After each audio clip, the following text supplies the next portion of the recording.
Hello friends, welcome back to the channel. ഇപ്പം നിങ്ങൾ മുമ്പിൽ കാണുന്നതാണ് മിനി ഫോഗ് ലാമ്പ്. ഇതിൽ മഞ്ഞും അതേമാതിരി വൈറ്റ് ലൈറ്റും ആയിട്ട് 2 ലൈറ്റും ആയിട്ടുള്ള ഒരു ഫോഗ് ലാമ്പാണ്. ഇന്നത്തെ വീഡിയോ ഇതാണ് കാണിക്കാൻ പോണത്. ഹിമാലയയിൽ ഇതെങ്ങനെ ഇൻസ്റ്റാൾ ചെയ്യാൻ പോകണ ഇതാണ് നിങ്ങൾ കാണിക്കാൻ പോണത്. അപ്പോൾ നമുക്ക് നേരെ വീഡിയോയിൽ പോവാം. ആദ്യം നമുക്കിത് അൺബോക്സ് ചെയ്തിട്ട് ഇതിൻ്റെ വീഡിയോ കാണിച്ചു തരാം. നമുക്ക് ബോക്സ് തുറന്നപാടെ കാണാൻ സാധിക്കുന്നത് വെച്ചാൽ ഒരു വാറണ്ടി കാർഡ് ഉണ്ട്. പിന്നെ അതിൻ്റെ ഉള്ളിൽ ഒരു സ്വിച്ച് ഉണ്ട്. അത് 1 വേ സ്വിച്ചാണ്. അതല്ല നമുക്ക് വേണ്ടത്. നമുക്ക് വേണ്ടത് 3 വേ സ്വിച്ചാണ്. പിന്നെ ഉള്ളത് അതിന് നട്ട് ബോൾട്ട് കാര്യങ്ങൾ, പിന്നെ ഒരു മൗണ്ടിങ് ക്യാമ്പ് 2 പിന്നെ നമ്മളെ ബുള്ളറ്റ് ലൈറ്റ്.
പിന്നെ നമ്മുടെ ഈ ഷോപ്പിൻ്റെ പേര്, ഡീറ്റെയിൽസ്, കാര്യങ്ങളെല്ലാം നമ്മളെ ഡിസ്ക്രിപ്ഷൻ ബോക്സിൽ കൊടുക്കുന്നതാണ്.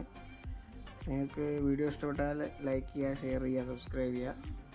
പുതിയൊരു അഡ്വഞ്ചർ വീഡിയോ വരുന്നുണ്ട് അടുത്ത മാസം. നമുക്ക് അതിൽ കാണാം. ഓക്കെ.